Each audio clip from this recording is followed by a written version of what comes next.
দর্শক আপনাদের সবাইকে শুভেচ্ছা। ২০২৪-এর গণঅভ্যুত্থানের পর পেরিয়ে গেল প্রায় ১ বছর ২ মাস। অন্তর্বর্তী সরকারের এর মধ্যে নির্বাচন সংস্কার এবং বিচার এই ৩ এজেন্ডায় অনেক আলোচনা সমালোচনার মধ্য দিয়ে গেছে।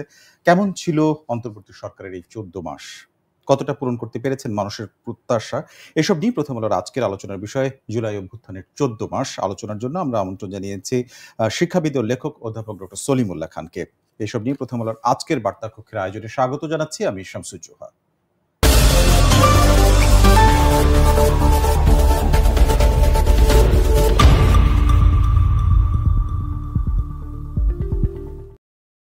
দর্শক চলে যাচ্ছে আমাদের আজকের অতিথির কাছে শিক্ষাবিদ ও লেখক অধ্যাপক ডক্টর সলিমুল্লাহ খানের কাছে। আপনাকে স্বাগত জানাচ্ছি বার্তা কক্ষে। ধন্যবাদ। প্রথমেই যেটি আমরা শিরোনাম বলছিলাম সেটি আমার প্রশ্ন যে জুলাই অভ্যুত্থানের ১৪ মাস পূর্তি হলো একদিন আগে। তো ১৪ মাস পরে এসে জুলাই অভ্যুত্থানের সময়ে সাধারণ মানুষের মধ্যে যে ধরনের প্রত্যাশা তৈরি হয়েছিল আ উম তার কতটা এখন আছে বা কেমন দেখছেন আপনার দৃষ্টিতে? প্রথমে বলতে হয় প্রত্যাশা কি তৈরি হয়েছিল। হুম। বাংলাদেশের জন্মের পর থেকে প্রায় ৫৫ বছরের মাথায় গত বছর যে পরিবর্তন হয়েছে, সেটাই ছিল মানুষের প্রথম প্রত্যাশা। অর্থাৎ দেশে নির্বাচনবিহীন অথবা অনির্বাচিত একটা সরকার ক্ষমতায় শুধু থাকবে না, সে দেশের সংস্কৃতিকে নষ্ট করবে এবং দেশের বুদ্ধিজীবী সমাজকে কলুষিত করবে এবং দেশের জনগণকে তাদের নিজেদের মালিকানা রাষ্ট্রের বঞ্চিত করবে এবং দেশটা আমার বাপ স্বাধীন করে দিয়েছিল এই ধরনের অলিক কথা বলে জনগণকে অপমান করবে। সেই অবস্থার একটা অবসান মানুষ চেয়েছিল। কিন্তু তারপরে সমাজটা কি হবে সেই আকাঙ্ক্ষা কিন্তু কালকেই তৈরি হয়নি। আমি ১৯৭১-এ ফিরে যাব, তার আগে যদি না যাই। ৭১-এর আগে যদি যান ১৯৪৭-এ ফিরে যেতে পারেন আপনি। মানুষের বেঁচে থাকার জন্য রুটি আর ভাত যথেষ্ট নয়, মানুষ মর্যাদাও চায়। কাজেই মানুষের সামাজিক মর্যাদা, সামাজিক সুবিচারের সাথে তার যে বেঁচে থাকার যে আকাঙ্ক্ষা, যেটাকে আমরা একটা শব্দে প্রকাশ করি, বৈষম্য অথবা যাকে বলা যায় বঞ্চনার অবসান, যেটা ছিল ব্রিটিশ শাসনের বিরুদ্ধে আন্দোলনের মূল কথা, পাকিস্তান বিরোধী আন্দোলনের মূল কথা। ১৯৭১-এ এটা একটা বাণীতে পরিণত হয়েছিল। ৭১-এর ১০ এপ্রিলের যে ঘোষণাপত্র, সেটাকে আমি স্মরণ করতে চাই এই বলেই যে মানুষের আকাঙ্ক্ষা ছিল ৩টি শব্দের মধ্যে বর্ণিত: সাম্য, মানবিক মর্যাদা এবং সামাজিক সুবিচার। বাংলাদেশ স্বাধীন হওয়ার পরে কোনোটাই প্রতিষ্ঠিত হয়নি। অতি সংক্ষেপে যদি বলি, দেশে ধনবৈষম্য যে তীব্রভাবে বেড়েছে ১৯৭২ থেকে ২০২৪ পর্যন্ত, সেটা পরিষ্কার, কোনো যুক্তি বা পরিসংখ্যান না দিলে বোঝাবা যায়। যেমন দেশের সর্বোচ্চ আয় সর্বনিম্ন আয়ের মধ্যে বাংলাদেশের পুরো সময়কালটাকে আপনি এভাবে বলছেন? আমি বলছি পুরো সমাজটা হচ্ছে ক্রমাগতভাবে বৈষম্য বৃদ্ধির ইতিহাস। তবে সেটা অশ্লীলভাবে বৃদ্ধি পেয়েছিল গত ১৭ বছরে। আচ্ছা, তো বৃদ্ধি পাওয়ার কারণ এইটাই ছিল আমাদের যে সামাজিক স্বৈরাচার বা একনায়কত্ব। এটা ২ ধরনের রূপ নিয়ে, যদি অতি সংক্ষেপে বলি, ২৪-এর গণঅভ্যুত্থানের মূল আকাঙ্ক্ষা কি ছিল এটা বুঝতে হলে ২৪-এর আগের ৫৪ বছরের ইতিহাসটা আমি ধরতে চাই এইভাবেই। ১৯৭২ থেকে ৭৫ পর্যন্ত দেশে যে শাসন ছিল তার মধ্যে দেখেন প্রথমে একটা গণতান্ত্রিক সংবিধান গৃহীত হয়েছিল, আধা গণতান্ত্রিক আমি বলবো। সেটা দ্রুত ১৯৭৫-এ একদলীয় শাসনে পরিণত হলো। ৩.৫ বছরের মধ্যে কি প্রয়োজন দেখা দিয়েছিল যে একটা সংসদীয় গণতন্ত্র থেকে একটা প্রেসিডেন্ট শাসিত একনায়কত্বে পরিণত করার, একদলীয় শাসন করার। এখন সবাই এটা ভুলে যায়। ওইটা হচ্ছে উত্তরবা। তারপরে ১৫ বছর দেশ ছিল ২ ধরনের ৩ ধরনের সামরিক শাসন, ৭৫ থেকে ধরেন ৯০ পর্যন্ত। ৯০-এর পরে আমরা যেটাকে বলেন গণতন্ত্রের প্রত্যাবর্তন, সেটার কুফল তো আমরা সর্বশেষ দেখতে পেলাম। প্রথমে তত্ত্বাবধায়ক সরকার, কুফল বলছি, সেটার ফলে তো ২৪-এর এই ঘটনা ঘটলো। অর্থাৎ ২৪-এর ঘটনা ঘটলো সেই কুফলের অবসানের জন্যে।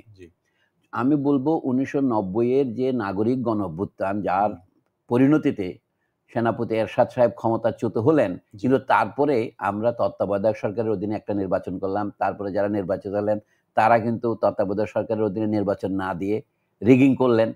তখন আবার তত্ত্বাবধায়ক সরকারের আন্দোলনের মধ্যে নির্বাচন হলো, তখন আওয়ামী লীগ ক্ষমতায় এলো, তারা আবার হারালো, তখন আবার আরেকটা সরকার তার শেষে আবার একটা সামরিক অভ্যুত্থান হলো। আমরা তখন হ্যাঁ, সেনা সমর্থিত ২ বছরের সরকার।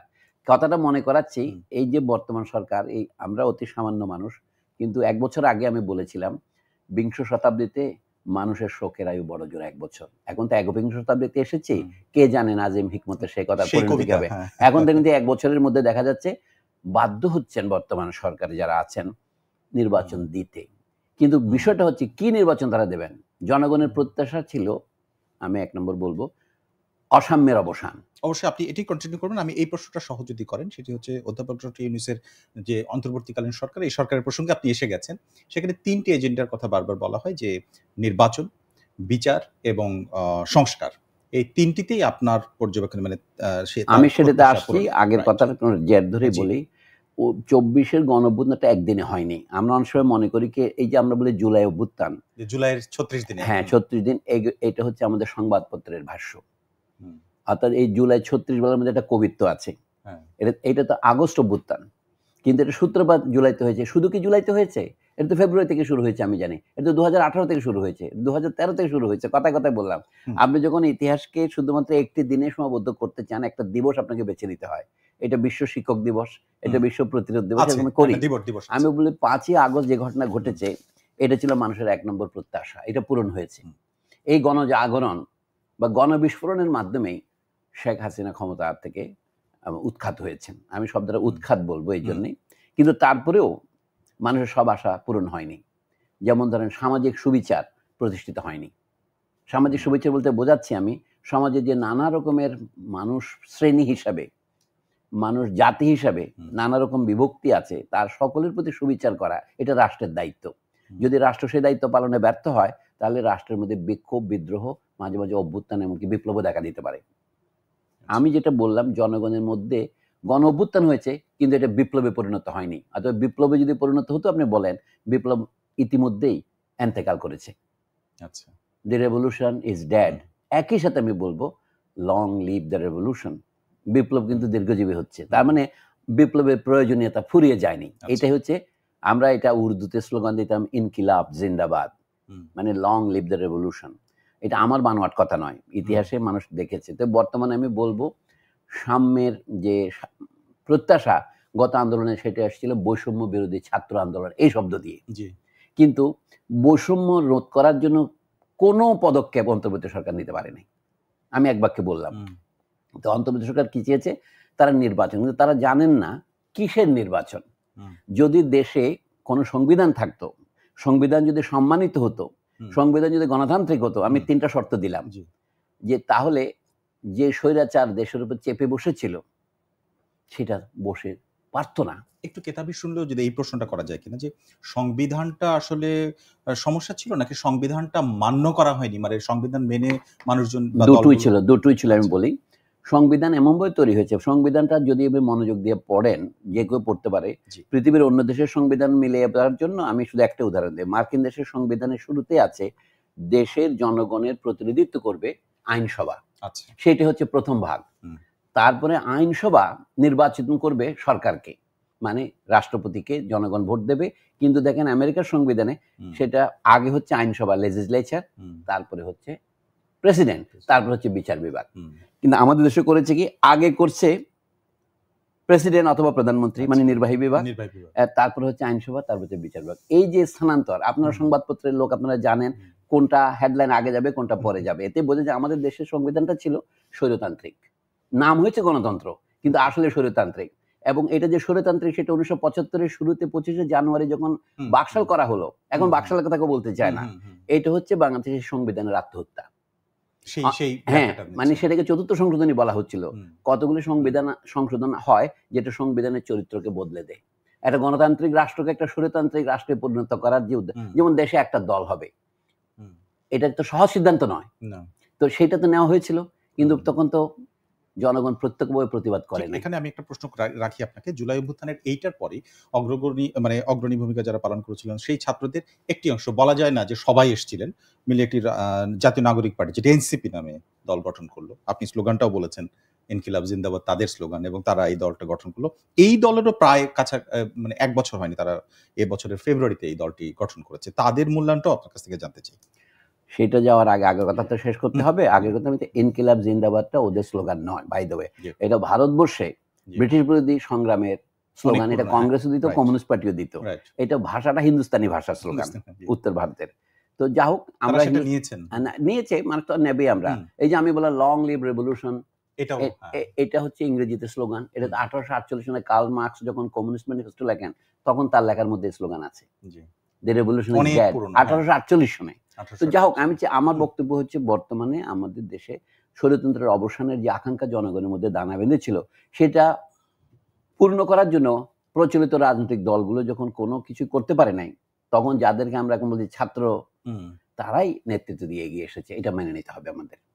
অর্থাৎ তারা জনগণের অন্তত একটা আশা পূরণ করেছেন, কিন্তু তাদের সামনে কোনো কর্মসূচি ছিল না যে দেশটাকে কিভাবে পুনর্গঠন করা হবে। একটা কথা তারা সঠিক বলেছে, আমি তাদের সাথে একমত এই বিষয়ে, যে 1972-এর সংবিধান সম্পূর্ণ ব্যর্থ হয়েছে। এই সংবিধান স্ক্র্যাপ করে ফেলে দেওয়া ছাড়া আমাদের কোনো উপায় নাই। আমাদের প্রথম নতুন যে নির্বাচন হবে, নির্বাচনটার কথা ছিল একটা জাতীয় সাংবিধানিক সভা, অথবা বলতে পারেন গণপরিষদ, ইংরেজিতে বলে কনস্টিটিউয়েন্ট অ্যাসেম্বলি। সেইটা না করে সেটাকে প্রিভেরিকেশন বা নানা রকম গড়িমসি করে, নানা রকম চালবাজি করে না করার যে উদ্যোগ রাজনৈতিক দলগুলো নিল, এটা হচ্ছে আমাদের গণ অভ্যুত্থানের সাথে প্রথম বিশ্বাসঘাতকতা রাজনৈতিক দলগুলোর। হ্যাঁ, সবারই। অর্থাৎ এখন দেখা যায় যে যারা এনসিপি করেছেন তারাই শুধু দাবি তুলেছেন, আরো কয়েকটা দল দাবি তুলেছিল দেশে যে নির্বাচনটা হবে এটা হলো সংবিধান সভা নির্বাচন। উদাহরণ দিয়ে বলি, 1970 সনে পাকিস্তানে যখন লিগাল ফ্রেমওয়ার্ক অর্ডার অথবা অধীনে নির্বাচন হলো, তার উদ্দেশ্য ছিল কি, আগে পাকিস্তানের জন্য সংবিধান তৈরি করবে। কারণ পাকিস্তানের দুটো সংবিধান হয়েছিল, 1956 সন এবং আইয়ুব খানের করা 62। 69-এর গণ অভ্যুত্থানের ফলে প্রথমে আইয়ুব খানের সংবিধান বাতিল করা হয়। তারপরে তখন যে প্রথম সাধারণ নির্বাচন হয় সারা পাকিস্তানে 23 বছরের মাথায়, সেটা কি 1970-এ। সেই নির্বাচনের এজেন্ডা কি ছিল? লিগাল ফ্রেমওয়ার্ক অর্ডার, যেটা বলা হয় আইনগত কাঠামো, আদেশটাই ছিল নির্বাচন হবে তারা 120 দিনের মধ্যে সংবিধান রচনা করবে। সেটা ব্যর্থ হয়েছে, আমরা সেই কাহিনী জানি।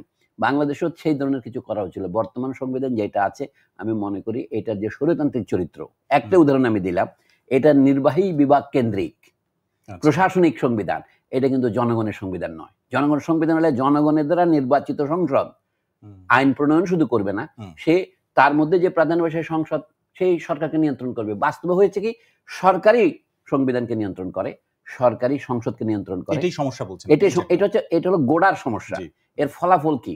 এর ফলাফল হচ্ছে বিস্ফোরণ। যদি আপনি জনগণকে তার ইচ্ছা অনুসারে সরকার পরিবর্তন করার সুযোগ থেকে বঞ্চিত করেন, তাহলে তো বিস্ফোরণ হবেই। যদি ধরুন হাসিনা 2009 সনে ক্ষমতায় বসলেন, তিনি নৈতিকভাবে 2014-তে পরাজিত হয়েছিলেন, কিন্তু সেই পরাজয়কে অ্যাভয়েড করার জন্য তিনি কি করলেন? 153 আসনে কৌশলে আগেই তার প্রতিনিধিদের নির্বাচিত করে নিয়ে আসলেন। এই যে সস্তা চালাকি, এটা দিয়ে তিনি আবার সরকার গঠন করলেন। তার তো উচিত ছিল যখন যেখানে 153 আসনে আর কোনো প্রতিদ্বন্দ্বী পাওয়া যায় না, সেই নির্বাচিত বাতিল করতে হবে। আচ্ছা, নৈতিকভাবে সেই 151 গেলেই হয়ে যায়, সেই জায়গা থেকে 153 আসনে তিনি আর কোনো প্রতিদ্বন্দ্বী পাননি। তার মানে হচ্ছে কি, দেশের মানুষ নির্বাচনকে বর্জন করেছে, সেই নির্বাচন অনুষ্ঠানের কোনো বৈধতা থাকে না। যেখানে দেশের বেশিরভাগ লোক তাদের বলে পায়ে হেঁটে ভোট দেয়, তারা পায়ে হেঁটে বলে কি, আমরা এই নির্বাচনে আস্থা রাখছি না, তাহলে সেই নির্বাচন তো আপনা আপনি বন্ডুল হয়ে যাবে। সেই প্রসঙ্গটা আপনি বলছেন। সেই জন্য আমি বলছি, অর্থাৎ আমি যে সংবিধানের যে ত্রুটি ছিল তার একটা প্রমাণ এই ফলাফল। এরকম অজস্র হয়েছে। তাই 2014 সনের নির্বাচনের পরে, নামকাওয়াস্তে নির্বাচনের পরে যে সরকার করতে, সেটা অবৈধ সরকার আমি মনে করি। 18টার প্রশ্ন না বললেও চলে, এটা রাতের ভোটে যে সকলে এখন জানেন, বিশেষ করে তৎকালীন পুলিশের আইজিপির যে সাক্ষ্য, তার থেকে এখন প্রমাণিত হয়েছে। আর 24-টা তার মস্করা। তাহলে একটা দেশে অনির্বাচিত সরকার যদি কমপক্ষে 10 বছর থাকে, আগেরটা যদি আমি নির্বাচিত ধরি, তৈরি হয়েছে। এই জন্য এটা দূর করার জন্য অন্তর্বর্তী সরকারের যে পদক্ষেপগুলি নেওয়া দরকার, আপনার শব্দ দিয়ে ফিরে আসি। একটা হচ্ছে নির্বাচন অনুষ্ঠান, সেই নির্বাচন হবে সংবিধান ঠিক করার নির্বাচন, এবং সংবিধান ঠিক করেই সরকার গঠন। এই জন্য অন্তর্বর্তী সরকারের বৈধতাটা আছে। অভ্যুত্থানই হচ্ছে নির্বাচন অন্তর্বর্তী সরকারের বৈধতা, কিন্তু সে যদি তার কর্তব্য পালন না করে, সে নিজে কিন্তু অবৈধ হয়ে ওঠে, মানে দায়িত্ব পালন না করলে। আপনি ওই জায়গাটা একদম ঠিক। আমরা আলোচনার জন্য আসলে সময় তো হাতে কম থাকে, আমরা আরেকটা জায়গায় যেতে চাই, সেটা হচ্ছে আইন শৃঙ্খলা পরিস্থিতি ঠিক করতে না পারা, মানে দুটি অভিযোগের কথা বলছি। আরেকটা হচ্ছে মব সন্ত্রাস রোধে বেশ কিছু বিষয় অন্তর্বর্তী সরকারের ব্যর্থতা বা দুর্বলতা, এটা চোখে পড়ে, এবং এটা ধারাবাহিকভাবে অনেকগুলো উদাহরণ ঘটেছে। তো সরকারের পক্ষ থেকে প্রথম দিকে বলা হয়েছিল, প্রধান উপদেষ্টা নিজেই বলেছিলেন যে তার অভিজ্ঞতা নেই এবং তার পরিষদের অনেকের, তারা কাজ করতে করতে এগোচ্ছেন। আপনি মনে করেন এটা আসলে অজুহাত, নাকি এটা এক ধরনের ব্যর্থতা, বা তারা আসলে আগে কোন ধরনের পদক্ষেপ নিতে পারতেন? আমি দুঃখিত বলার জন্য, এটা আমার কাছে বেশিরভাগ অজুহাতই মনে হয়। কে জন্য বলে, আপনি 3টা শব্দ বলেছেন, আর তাদের কর্ম ছিল একটা নির্বাচন, তা নিয়ে সামান্য করে বললাম। এখন নির্বাচন দিতে তারা 1 বছরের মধ্যে এক ধরনের, আমি বলবো নৈতিকভাবে বাধ্য হয়েছেন বলে দিচ্ছেন, পারলে যেন দিতেন না, ভাবতেন এরকম দেখা যায়। তাতেও মানে জুয়া চুরিটা হচ্ছে নির্বাচনের কথাকে জনগণের দৃষ্টি থেকে সরিয়ে নেওয়ার জন্য সংসদ দ্বিকক্ষ বিশিষ্ট হবে না একক বিশিষ্ট হবে, সেটা এখন নির্ধারণ করার দরকারটা কি? মানে কথা হচ্ছে আপনি তো এক কক্ষের একটা নির্বাচন করবেন, সেই কক্ষই ঠিক করবে এটা পরবর্তী দ্বিতীয় কক্ষ গঠন হবে কিনা, সেটা তো মৌলিক নতুন সংবিধানের পরিবর্তন করতে হবে। আচ্ছা, 3 নম্বরকে আপনি বলছেন বিচার এবং সংস্কার। তার এই যে সংস্কার কথার উপরে এত গুরুত্ব দেওয়া, কিন্তু কোনো কাজে সংস্কার হয়নি, এবং সংস্কারের যে এতগুলি রিপোর্ট হয়েছে সেগুলির পরিণতিও কি আমরা জানি না। এটা অনেকটা 1991-তে যে টাস্ক ফোর্স গঠন করেছিল এরশাদের পতনের পরে, অনেকটা তার পরিণতি বরণ করতে বাধ্য হচ্ছে। বড় বড় রিপোর্ট হচ্ছে, সেই রিপোর্ট কিন্তু গুদামে পোকার খাদ্য হচ্ছে। এটা কোনো বিষয় নয়। এখন তারা যেখানে এসে পৌঁছেছে ঐক্যমত্য কমিশন করেছে কাজের মধ্যে, এটা কাজের কোনো সংস্কার হচ্ছে না। আমি বলছি তারপরে বিচার শুরু হয়েছে। মানুষের প্রথম আশা ছিল দেশের স্বৈরতন্ত্রের জন্য পুনরাবৃত্তি না হয়, গণজাগরণে, এটা হচ্ছে প্রধান শিক্ষা। এখন আমি মনে করি এইটাই হচ্ছে এই নির্বাচনের আগে আমাদের নৈতিক বিজয়টা হচ্ছে এই গণঅভ্যুত্থান মানুষের কাছে প্রমাণ করেছে ভবিষ্যতের কোন সরকারের জন্য ওই ধরনের স্বৈরাচারের পথে না যায়, না যেতে পারে। নির্বাচনের শেষ কথা নয়, নির্বাচনের পরে প্রতি মুহূর্তেই সরকারকে পাহারা দিতে হয়। এখন আপনার মবের কথায় আসছেন, মব বিপ্লব যখন ব্যর্থ হয়, যখন আকাশে গ্রহগুলো আছে, গ্রহে গ্রহে যখন ধাক্কা লাগে কোন তখন গ্রহ চূর্ণ, গ্রহাণু বলে উল্কাপিণ্ড হয়ে সরে পড়ে এবং সেগুলো অগ্নিকাণ্ড ঘটায়। মব বলতে যা বলা হচ্ছে সেটা হচ্ছে বৈপ্লবিক আকাঙ্ক্ষার সময় যে সমস্ত জনতা একত্রিত হয়েছিল, সর্বস্তরের জনগণ একত্রিত হয়েছিল। এটা প্রকৃত অর্থেই গণজাগরণ। এমন জাগরণ বাংলাদেশের ইতিহাসে হয়নি। এটা প্রসার ষড়যন্ত্র নয়, এটা সামরিক অভ্যুত্থান নয়, এটা প্রকৃত গণ অভ্যুত্থান। মানে এর মধ্যে বিপ্লবের সমস্ত উপাদান উপস্থিত ছিল, কিন্তু সেটা অন্তর্বর্তী সরকারের আমি বলবো অযোগ্যতা এবং অপদার্থতার কারণে এটা বিফল হতে চলেছে। এবং সেই বৈফল্যের পরিণতি হচ্ছে মাঝে মাঝে আপনি মব সন্ত্রাস দেখছেন, যেটাকে আপনি আইন শৃঙ্খলা পরিস্থিতির অবনতি হচ্ছে। আইন শৃঙ্খলা পরিস্থিতির অবনতি হবে না, আইন শৃঙ্খলার জিনিসটা কি আসমান থেকে নাজেল হয় না, এটা তো জনগণের না, জনগণের মধ্য থেকে উদ্ভূত হয়। জনগণই আইন শৃঙ্খলার প্রধান ধারক এবং বাহক। যেমন ধরেন যে সশস্ত্র বাহিনী, দেশের পুলিশ বাহিনী এবং অন্যান্য যাদের হাতে আমরা অস্ত্র তুলে দিয়েছি করার জন্য, তারা নিজেরাই যদি নৈতিক মনোবল হারিয়ে মেরুদণ্ড ভেঙে শুয়ে থাকে, তাহলে তো নৈতিক পরিস্থিতি খারাপ হবে। এটাকে ঠিক করার যে দায়িত্ব সরকারের ছিল। আমি জানি 14 মাস সময় যথেষ্ট নয়, কিন্তু এই 14 মাসে পুলিশের ক্ষেত্রে আপনি বলছেন না, পুলিশ সামরিক বাহিনীর সবই, যেমন তারা তো সামরিক বাহিনীর নেতৃত্বে কোনো পরিবর্তন আনতে পারেননি। পুলিশ, সেনা, র্যাব। আচ্ছা, যদি সত্যি কথা বলেন, স্বৈরাচার কোনো একটা দল বা একটা ব্যক্তি একা করতে পারে না। তাতে নৈতিক সমর্থন অথবা বিরোধিতা না করা, এটা যারা করেছেন তারাও তো কিছুটা দায়ী। সব বাহিনী আছে, দেশের সিভিল সোসাইটি যাকে আপনারা বলেন, দেশের ব্যবসায়ী সমাজ বলেন, তারা কি তাদের নৈতিক দায় এড়াইতে পারেন? তারা কি স্লোগান দেন নাই, আমরা যতদিন, আপনি যতদিন বেঁচে আছেন ততদিন আপনার সাথে আছি? তো তারা তো দিব্যি আছেন। অর্থাৎ প্রত্যেকটা ক্ষেত্রেই তো সংস্কার কোথায় হলো? শুধু কয়েকটা উচ্চ স্তরের নেতৃত্ব বদলেছেন, বিশ্ববিদ্যালয়ের কয়েকটা ভাইস চ্যান্সেলর বদলেছেন, এই তো সংস্কার। সেটা নিয়ে তো কিছু কিছু প্রশ্ন এসেছে, আপনি দেখেছেন নিশ্চয়ই, জানেন আপনি। আমি এর সঙ্গে একটু যুক্ত করতে চাই যে এই যে যখন সমন্বয়ক যারা জাতির কাছে হিরোর মতো সামনে ছিল, তাদের মধ্যে 3 জন উপদেষ্টা হয়ে গেলেন, অর্থাৎ ক্ষমতার অংশ হলেন তারা। তাদের মধ্যে 2 জন এখনো আছেন। এই যে আন্দোলন থেকে সরাসরি রাষ্ট্রীয় ক্ষমতায় যাওয়া, এটাকে কোনোভাবে আপনি কিভাবে দেখেন? এটা কি কোনো কারণে আপনার মনে হয় যেটা ভুল হয়েছিল? মোটেও না, আমি মনে করি না। আমি মনে করি যে এই অভ্যুত্থানে যারা নেতৃত্ব দিয়েছেন, যদি তাদের কর্মসূচি থাকতো, এটা যদি হঠাৎ করে দুর্ঘটনার মতো না হতো, তাদের যদি একটু বিপ্লবী দৃষ্টিভঙ্গি থাকতো, কল্পনা করুন, ফিডেল কাস্ট্রোর কথা ভাবুন। ফিডেল কাস্ট্রোরা সশস্ত্র সংগ্রাম করে জঙ্গল থেকে যুদ্ধ করতে করতে শহরের জনগণের সমর্থনে ক্ষমতা আসে, তখন তাদের বয়স কত? 28, 30, 35 এই বছর। তো তারা কি ক্ষমতা নেয়নি? নিয়েছে। কিন্তু আমাদের ছাত্রদের এই ক্ষমতার শক্তি ছিল না, না গিয়ে তারা সকলেই সেনাবাহিনীর কাছে আত্মসমর্পণ করেছে বলে একজন যে নেতা অভিযুক্ত করেছেন, নাহিদ ইসলাম সাহেব যে বলেছেন, কথাটা তাই পুরোপুরি মিথ্যা নয়। অর্থাৎ অন্যান্য রাজনৈতিক দলগুলির সাথে মিলিয়ে তারা একটা জনপ্রিয় অন্তর্বর্তী সরকার করতে চেয়েছিলেন। তারা বলছেন জাতীয় সরকার করতে চেয়েছিলাম, যে সরকারই হোক না কেন একটা অন্তর্বর্তী হতো। এবং তারা নেতা হিসেবে এমন একজন লোককে বেছে আনলেন, তিনি যখন দেশে ছিলেন না, 3 দিন পরে তিনি আসলেন। আপনি তো একটু তুলনা করেন, ইরানের বিপ্লবের সময় ইরানের যে মূল নেতা বলে যিনি আবির্ভূত হলেন পরে, তিনিও প্যারিসে নির্বাসনে ছিলেন, খোমেনি সাহেব। তিনি কিন্তু ফিরলেন, শাহ চলে গেলেন 16 জানুয়ারি, উনি ফিরলেন আপনার বলা চলে 1 ফেব্রুয়ারি। আচ্ছা, তা আমাদের এখানেও শেখ হাসিনা 5 তারিখ চলে গেলেন, ডক্টর ইউনূস 8 তারিখে শপথ নিলেন, 3 দিন পরে। হ্যাঁ, কিন্তু এই হচ্ছে মিল, আর কোনো কিছু মিল নেই। পরবর্তীকালে আমাদের ইরানের বিপ্লবের সাথে যদি বাংলাদেশের তুলনা করি, খুব বেশি ভুল হবে না। ইরানের শাহের যে স্বৈরাচার, এটা প্রায় 30 বছর ছিল। 1953 সন থেকে নতুন করে স্বৈরাচার, 1989 79 সনে। আপনি ইরানের কথা বলছেন, আমি যদি সাম্প্রতিক সময়ে নেপালের সঙ্গে দুটো মানে পার্থক্যের কথা বলি, এখানে কোনো ছাত্র প্রতিনিধি তাদের সঙ্গে মানে সরকার গঠনের যাননি, এবং প্রধান বিচারপতি সুশীলার নেতৃত্বে যে তত্ত্বাবধায়ক সরকার গঠন করা হয়েছে তিনি খুব দ্রুতই নির্বাচনের রোডম্যাপ ঘোষণা করে দিয়েছেন। আমাদের সরকার মানে বাংলাদেশের অন্তর্বর্তীকালীন সরকারের ক্ষেত্রে আসলে এটি না করাটা মানে আপনি কিভাবে দেখেন? না, একটা গুরুত্বপূর্ণ পার্থক্য আছে। নেপালে একটা রাজতন্ত্র বিরোধী অভ্যুত্থান হয়েছে 2006-07 সনের দিকে, এবং নেপালে এরপর নির্বাচন হয়েছে, সংবিধান হয়েছে একাধিক।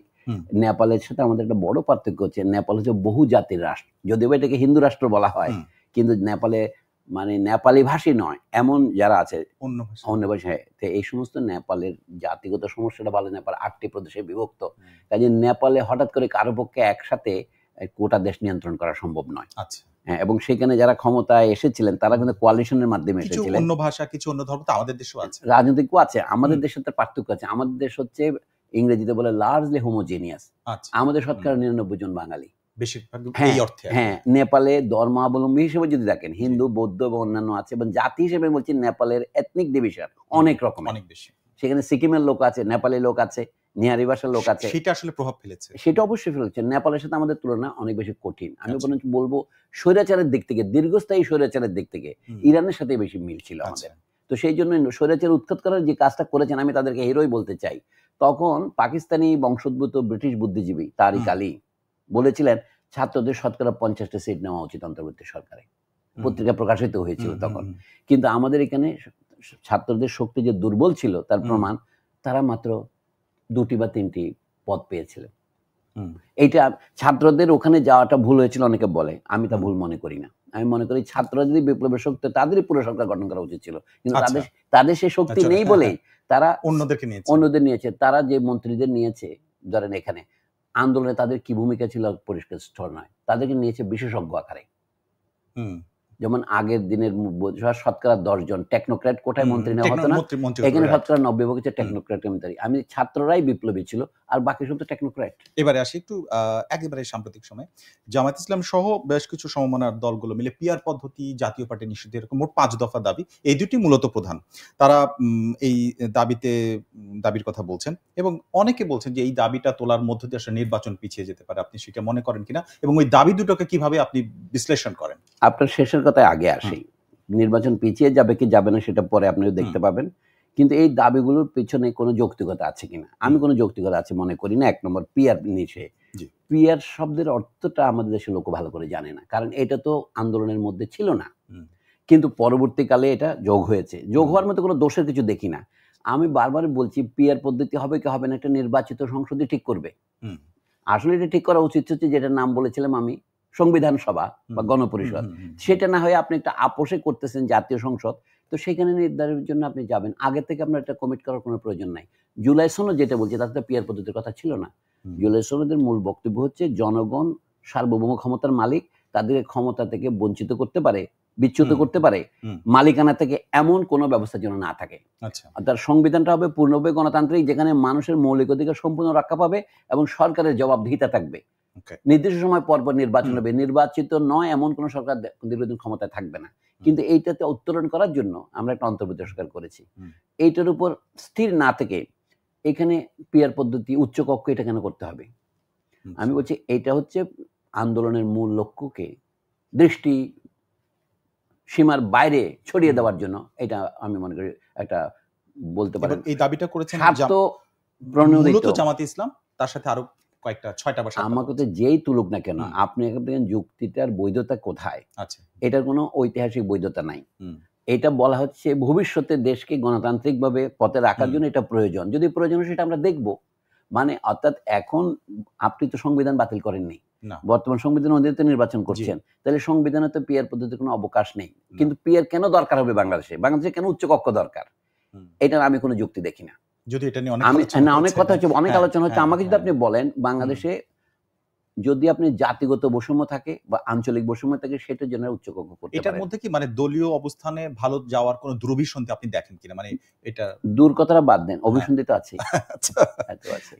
এটা তো আসল জিনিস। আন্দোলনে আপনি ছাত্রদের ভূমিকার কথা খুবই পজিটিভলি বলেছেন। এর আগে। আমার এবারের প্রশ্নটা হচ্ছে এই ১ বছরের মধ্যেই তো তাদেরকে সব জায়গায় দেখা গেল। কিন্তু দল গঠন করার পর থেকে আপনি সবকিছু মিলে যেরকম দেখছেন, তাতে তাদের অবস্থানটা আগের থেকে কিছুটা বদলে গেছে কিনা? না, আমি যতটা দেখতে পাচ্ছি, আপনি ১ম এ শুরু করলেন না সমন্বয়কারী। সমন্বয়কারী বলে কোনো ফরমাল কিছু ছিল না। যেহেতু আন্দোলনটা হয়েছে অনেকটা ক্ল্যান্ডেস্টাইন, গোপন অবস্থায়। যেখানে যে পারে সে তখন ওই এলাকায় সমন্বয় করেছে আন্দোলনের সময়। কাজেই প্রত্যেকে কে আঞ্চলিক সমন্বয়কারী, কে যে কেন্দ্রীয় সমন্বয়কারী, কে একেবারে থানা সমন্বয়কারী, মানুষ চেনে না। ফলে কিছু লোক বিপ্লবের সময় আমরা বলতাম ১৬ই ডিসেম্বর বাহিনী। অনেক লোক মুক্তিযুদ্ধের দিন একটা বন্দুক হাতে নিয়েছে, থানা থেকে কেড়ে নিয়ে সে মুক্তিযোদ্ধা হয়েছে। সেরকম কিন্তু এইগুলি হচ্ছে আপনার বলতে পারেন সংকটের কতগুলো লক্ষণ, আলামত মাত্র। সেটা দিয়ে আমরা বোধহয় বিচ্যুত না হই। ছাত্রদের যে ভূমিকা আছে সেটা তারা পালন করার জন্য তারা যদি এখন মনে করে তারা একটা রাজনৈতিক দল গঠন করবে, আমি বহু আগে বলেছি তাদের সেটা অধিকার আছে এবং প্রয়োজনও আছে। মানে শুধু আমাদের দেশে গণতান্ত্রিক সংস্কৃতি গড়ে না ওঠার প্রধান কারণ কি? প্রতিষ্ঠান গড়ে না ওঠা। প্রতিষ্ঠান মানে একটা বড় প্রতিষ্ঠান সংবিধানে আছে। ওনাদের ক্ষেত্রে যদি এভাবে বলি যে এটা একটু শেষ করি। আমি যে গণতান্ত্রিকভাবে একটা সরকারকে চালাতে হলে বিরোধী দল লাগে। অর্থাৎ রাজনৈতিক দল কিন্তু সংবিধানের অংশ। এটা মনে রাখতে হবে। কাজেই শুধু সরকারে যাওয়ার জন্য আমরা নির্বাচন করব তা নয়। বিরোধী দলে থাকার জন্য নির্বাচনের প্রস্তুতি থাকা উচিত। ছাত্ররা যদি সরকার গঠন না করতে পারে, কেন পারে নাই? ৮ই আগস্ট মাত্র তাদের ২ জন প্রতিনিধি নিয়ে আরেকজনকে প্রধান উপদেষ্টা সহকারী হিসেবে গিয়েছিল একজন। সেই ৩ জন বলছেন উপদেষ্টা ছিল না প্রথমে ছিল না। তো এই আমি যে তাদের এই যে রিপ্রেজেন্টেশন, যেটা যদি শতকরা হিসাব করেন শতকরা ১০ ভাগও হবে না। মানে মন্ত্রিসভার শতকরা ১০ ভাগও তারা পায়নি। তো সেই দিক থেকে বোঝা যায় ছাত্রদের ওইখানেই ছাত্রদের পরাজয় সূচিত হয়েছে। ছাত্ররা ৮ই আগস্টই পরাজিত হয়েছে। কিন্তু পরের যে সময়গুলো সেই সময়ের মধ্যে কয়েকটা বিষয় আসছে যে ছাত্র সমন্বয়কদের মধ্যে চাঁদাবাজি বা মব সন্ত্রাসের মধ্যে মানে বিতর্কিত অনেকগুলো কর্মকাণ্ডের বিষয়গুলো সামনে এসেছে। এতে তাদের তৈরি করা যে দল, আমি তো ন্যায়ের ক্ষেত্রে বলা হয় চাঁদাবাজি হয়েছে আমি মেনে নিলাম। শুধু ছাত্র সমন্বয়করা একা করেছে কি অন্যরা কে করে নাই? রাইট। এটাও বলতে হবে। এই যে বড় বড় দলগুলি যারা তাদেরকে পিছন থেকে সমর্থন দিয়েছে তাদের চাঁদাবাজিটা অন্যরকম সাটল। কে কাকে আপনাকে নির্বাচন করার জন্য ৭০০ কোটি টাকার ফান্ড দিয়েছে সেটা তার চাঁদাবাজি না। আমি তো ইচ্ছে করে আপনাকে টাকাটা দিয়েছি। আগের সরকারে আমলে আমি হাজার হাজার কোটি টাকা বিদেশে পাচার করেছি। আপনাকে যদি আমি ৭০০ কোটি ৮০০ কোটি টাকার একটা ফান্ড দেই নির্বাচনে প্রভাবিত করার জন্য, যে ২০ জন এমপির জন্য আপনাকে পয়সা দিলাম, এটাকে কি চাঁদাবাজি বলবেন না আপনি? মানে বাজি শব্দ মানে হচ্ছে খেলা, চাঁদার খেলা। যখন চাঁদ ওঠে মাসের শেষে তখন লোকে টাকা তুলে দেয়। এখান থেকে চাঁদা কটার উৎপত্তি হয়েছে। আর সামরিক বাহিনীতে যখন টার্গেট প্র্যাকটিস করে এটাকে চাঁদমারি বলে। চাঁদের মধ্যে গুলি করে। তো এটা তো চাঁদমারি করতেছে। ছাত্র সমন্বয়কদেরকে একা চিহ্নিত করে এই যে বদনাম করা, ছাত্র সমন্বয়করা চাঁদাবাজি করেছে কি করে না এটা আমার বিষয় নয়।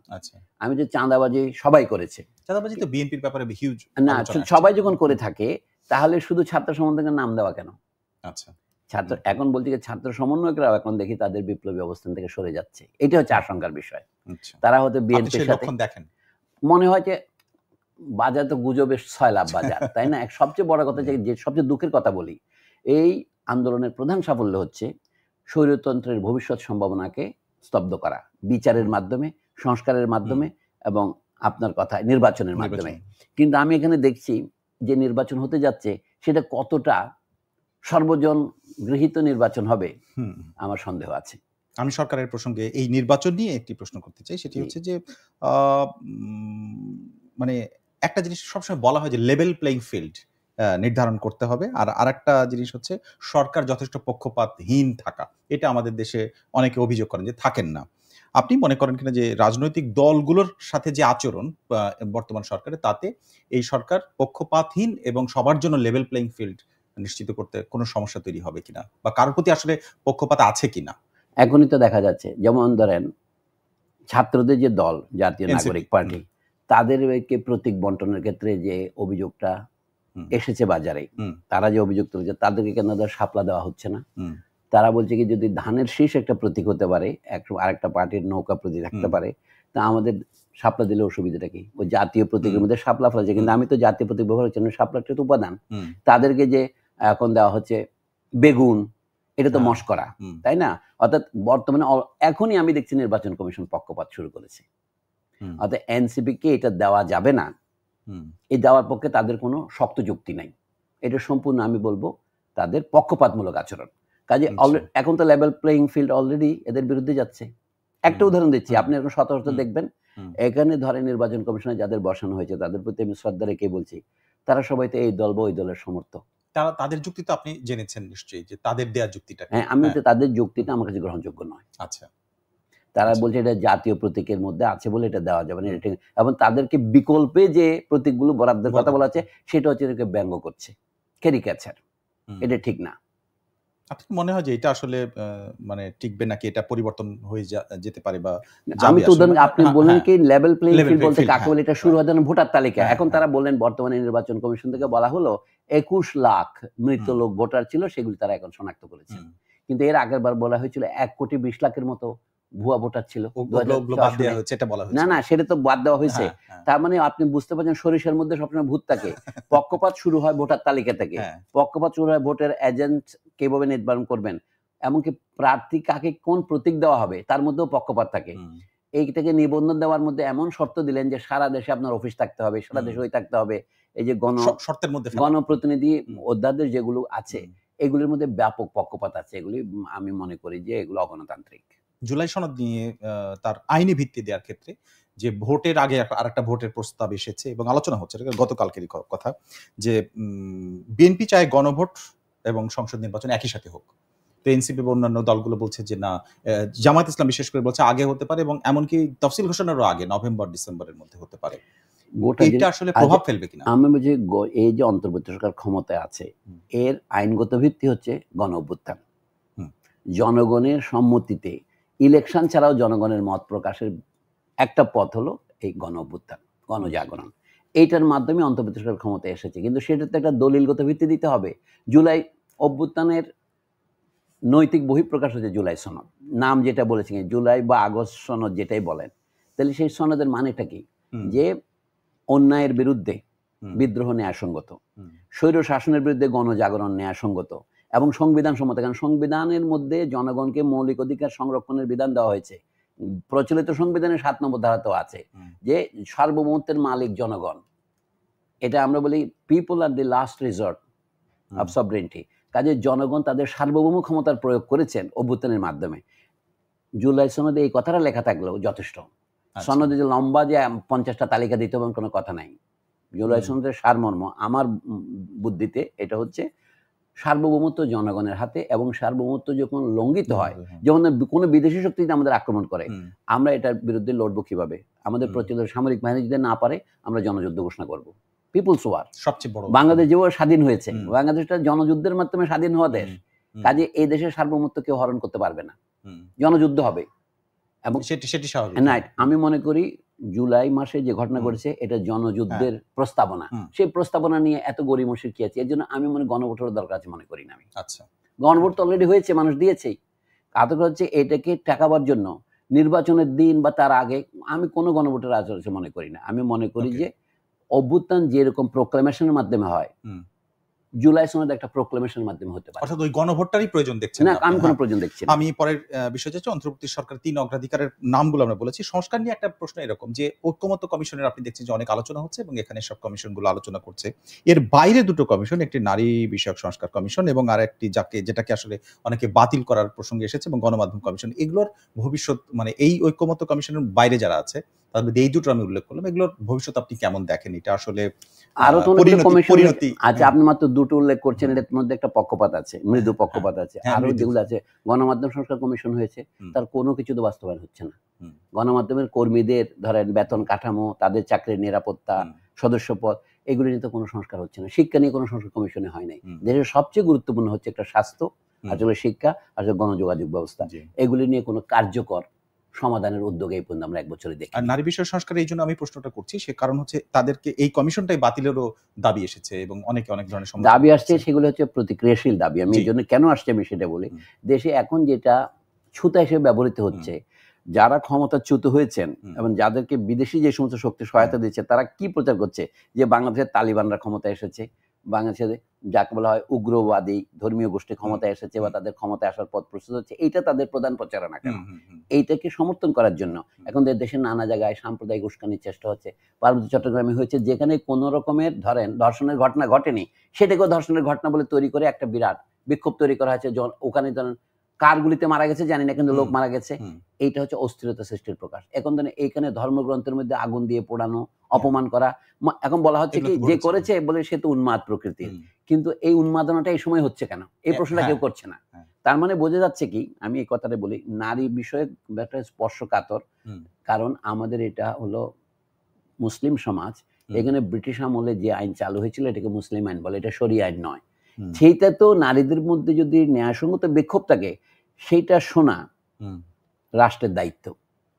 জনগণের দায়িত্ব হচ্ছে অন্যায়ের অবসান করা। আমাদের এখানে বিচার করতে হবে নারী সহ সমাজের সমস্ত গোষ্ঠী যারা অপেক্ষাকৃত কম ক্ষমতায় হুম। অধিকারী, তাদের প্রতি কোনো অন্যায় হচ্ছে কিনা। তো রাষ্ট্র মানে হচ্ছে ন্যায় বিচারের সংস্থা। জি, জি। সেইটাই জন্য নারী সংস্কার কমিশন যে প্রস্তাবগুলো করেছে সেটা নিয়ে আলোচনা হওয়া উচিত। কমিশন বাতিল করা এটা আমি সমর্থন করি না। এবারে আসি যে আরেকটি অগ্রাধিকারের বিষয় সেটা হচ্ছে বিচার। বিচার নিয়ে এখন পর্যন্ত যে প্রসঙ্গ এসেছে আপনি আ নিজে আইনের মানুষ, আইনের শিক্ষক। আ আপনার মানে পর্যবেক্ষণটা কেমন?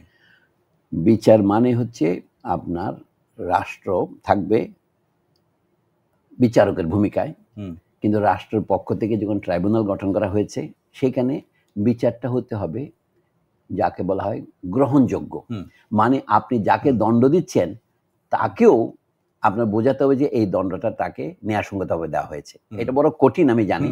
কিন্তু এই মাপকাঠি হুম, যদি ব্যবহার, আমরা এজন্য বলি কি আন্তর্জাতিকভাবে যেন মানুষ গ্রহণ করে আপনার এই বিচারকে, সেজন্য আপনার বিচারের প্রক্রিয়াটাকে সম্পূর্ণ ট্রান্সপারেন্ট রাখতে হবে। আমি বর্তমান প্রক্রিয়াকে সমর্থন করি এই দিক থেকে যে, তারা এটাকে টেলিভিশনে জীবন্ত দেখাচ্ছে। হুম, বিচার প্রক্রিয়া, হুম। সাক্ষ্যগুলো নিচ্ছে। সরাসরি। তাতে এক ধরনের বলতে পারেন যে মিডিয়া ট্রায়াল হচ্ছে। হুম, কিন্তু তা সত্ত্বেও এটা করা দরকার, যেন মানুষ যেন মনে না করে কোনো ষড়যন্ত্রমূলক কাউকে শাস্তি দেওয়া হচ্ছে। হুম, সবচেয়ে বড় ব্যাপার হচ্ছে কি, অপরাধ যারা করেছে হুম, তারা যদি অপরাধ স্বীকার করেন তাহলে তাদের কিছুটা লঘু শাস্তি দেওয়া হয়, রাজসাক্ষী জি, হওয়ার মতো। হুম, কিন্তু এখানে যেহেতু কেউ স্বীকার করছে না, যে হুম, দল এবং যে দলগুলি যে জোট অপরাধের জন্য দায়ী, জি, শুধু শেষ দিকের গণহত্যামূলক যে তাদের হত্যাকাণ্ড, হুম। শুধু সেটার কথা বলছি না।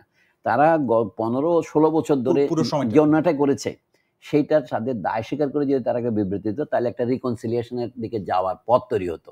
কিন্তু সেটা তারা করছে না। তারা তো এখনো সশস্ত্র কায়দায় মোকাবেলা করার চেষ্টা করছেন। হুম। ফলে দেশ একটা ভবিষ্যৎ বিপদের অগ্নিগর্ভ দেশের মধ্যে পরিণত আমরা হচ্ছে। একেবারেই আলোচনার শেষ প্রান্তে জি। এবং শেষ প্রশ্ন আমার এই ৩ অগ্রাধিকারের আরেকটি সেটা হচ্ছে নির্বাচন নিয়ে এই প্রশ্নটি। সেটি হচ্ছে যে আপনি আ আগামী এই নির্বাচনের সময়টাকে বা এই প্রক্রিয়াটা তো মানে কিছু আপনার আলোচনা যেটা আসছে যে শুরুই হয়ে গেছে।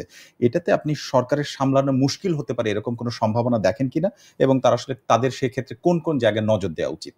আমি আগেই বলেছিলাম নির্বাচনটা হওয়া উচিত ছিল গণপরিষদের নির্বাচন প্রথমে। হুম, সেটা তো হওয়ার সম্ভাবনা এখন একেবারে শূন্য। দেখা তারা যাচ্ছে কম, যেটা, জি। অর্থাৎ যে নির্বাচন তারা দিচ্ছেন ১ হুম, বছরের জায়গায় ১.৫ বছরের মাথায়, আমি সেই নির্বাচনকে যখন অগতির গতি মনে করি। আচ্ছা। মানে এটা গ্রহণযোগ্য হুম, ব্যবস্থা যদি হুম, হয় ভালো। কিন্তু আমার আশঙ্কা হচ্ছে নির্বাচন ভালো হবে না। কেন ভালো হবে না? তার প্রস্তুতির মধ্যে আমি এই পক্ষপাত দেখছি। তারা যেন চেষ্টা করছে, ধরেন ছাত্রদের দলকে, হুম, এটা একটা ছোট দল হুম, এখনো, তাকে প্রতীক বরাদ্দের ক্ষেত্রে এই যে কার্পণ্য দেখা যাচ্ছে এবং আচ্ছা। পক্ষপাত দেখা যাচ্ছে, এটাকে আমি হুম, একটা লক্ষণ হিসেবে হুম, দেখলাম। হুম, সব ক্ষেত্রে এইটা হবে। এখন করবে কি, ছাত্রদের তারা চাপ দেবে। চাপ দেবে বলে কি, তুমি বিএনপির মধ্যে ঢুকে পড়ো, তুমি জামাতের সাথে জোট করো। এরকম চাপ আসবে আরকি। তাহলে আচ্ছা। অর্থাৎ ছাত্রদের মধ্যে যেটুকু বা মানে হুম, কয়েকজন যে দৃঢ়তা দেখিয়েছিল, সেটাকেও সম্পূর্ণভাবে তারা এখন হরণ করার চেষ্টা করবে। এর ফলে হবে কি, দেশে আবারও পুরনো কায়দার সরকার ফেরত আসবে হুম, এবং ফলে আগে স্বৈরাচারের একদল নেতৃত্ব দিয়েছিল, এখন স্বৈরাচার আরেকজন নেতৃত্ব দেবে। আমি এইজন্য দেশে মৌলিক কোনো পরিবর্তন দেখতে পাচ্ছি না। এটা আমার হতাশার দিক। মৌলিক পরিবর্তন করতে হলে, যেমন তারা এখনো শিক্ষা ব্যবস্থা সম্পর্কে কোন রকমের রায় দেয় নাই। হুম, কোন শিক্ষা কমিশন গঠন করে নাই। আপনি হুম, কেন মনে করেন? দেশের স্বাস্থ্যের কোনো উন্নতির ব্যবস্থা, সর্বজনীন স্বাস্থ্যের কোনো ব্যবস্থা নাই। হুম, এমনকি দেশে পাবলিক ট্রান্সপোর্টেশন চালু করতে পারেনি। হুম। অথচ এই ১৪ মাসে যা অন্তত করা ছিল, উদ্যোগ দেখি নাই আমরা। না হ্যাঁ। কিছুই পারে নাই। হুম, তাতে বোঝা যাচ্ছে কি, আবারও আমরা বলি কি, তৈলাধার কি পাত্র কিংবা পাত্রাধার কি হুম, তৈল, এরকম হয়ে দাঁড়াচ্ছে। এখন থোড় বড়ি খাড়া, খাড়া বড়ি থোড়, এই বর্তমান অবস্থায় পড়েছে। এর কারণ হচ্ছে, আমি সংক্ষেপে বলি, এই দেশের ব্যবসায়ী সমাজ যেভাবে গড়ে উঠেছে গত হুম, ৫০ বছরে, যে অবৈধ সঞ্চয়ন প্রক্রিয়া, হুম, ওইটাকে স্পর্শ না করে কোনো স্থায়ী সংস্কার করা যাবে না। দ্বিতীয় কথা হচ্ছে, যদি দেশের শিক্ষা ব্যবস্থার মধ্যে আপনি কোনো গণতান্ত্রিক সংস্কার না করেন, দেশের শিক্ষা ব্যবস্থায় ক্রমশ আপনি যে লিজ দিয়ে দিচ্ছেন বিদেশীদের হুম, কাছে, শিক্ষা ব্যবস্থা দেশীয় ভাষাকে সম্পূর্ণ শিক্ষা ব্যবস্থা থেকে নির্বাসনে দিয়ে আপনি তথাকথিত উচ্চশিক্ষার যে প্রহসন তৈরি করছেন, দেশে এখনো প্রাথমিক শিক্ষা সর্বজনীন হয়নি। দেশে নিরক্ষরতা হুম, এখনো দূরীভূত হুম। হয়নি। এই যে এটা নিয়ে ৫৫, আসলে আরো বিস্তারিত না আলোচনার আমি সুযোগ হচ্ছে থাকলে সেইটা আমি যে রাখবো। হ্যাঁ। হয়নি, সেই ব্যাপারে হুম, কিছু করার উদ্যোগ অন্তর্বর্তী সরকার গ্রহণও করে নাই, সে বিষয়ে কোনো সংস্কার কমিশনও করে নাই। তাহলে তার কাছ থেকে বেশি কিছু কি করে আপনি আশা করবেন? নির্বাচনের পরে সরকার করবে? মনে হয় না। আমি দুঃখিত যে এই হতাশার সুরে আমাকে আলোচনা শেষ করতে হচ্ছে। অনেক ধন্যবাদ আপনাকে, আজকে আপনি সময় দিয়েছেন আমাদের। আপনাকে ধন্যবাদ। দর্শক, আমাদের সঙ্গে আজকে আলোচক হিসেবে ছিলেন শিক্ষাবিদ ও লেখক অধ্যাপক ডক্টর সলিমুল্লাহ খান। তার কাছ থেকেই গণ অভ্যুত্থানের পর এই ১৪ মাসের অন্তর্বর্তীকালীন সরকারের নানা দিক নিয়ে আমরা আলোচনা করেছি, রাজনৈতিক এবং নানা বিষয় নিয়ে আলোচনার জন্য প্রতি রবি থেকে বৃহস্পতিবার পর্যন্ত আমাদের সঙ্গে থাকুন প্রথমআলো.com, প্রথম আলোর ইউটিউব, ফেসবুক সহ অন্যান্য সবগুলো সোশ্যাল মিডিয়ায় বার্তা কক্ষের আয়োজনে। আজ যারা সঙ্গে ছিলেন আপনাদের সবাইকে ধন্যবাদ।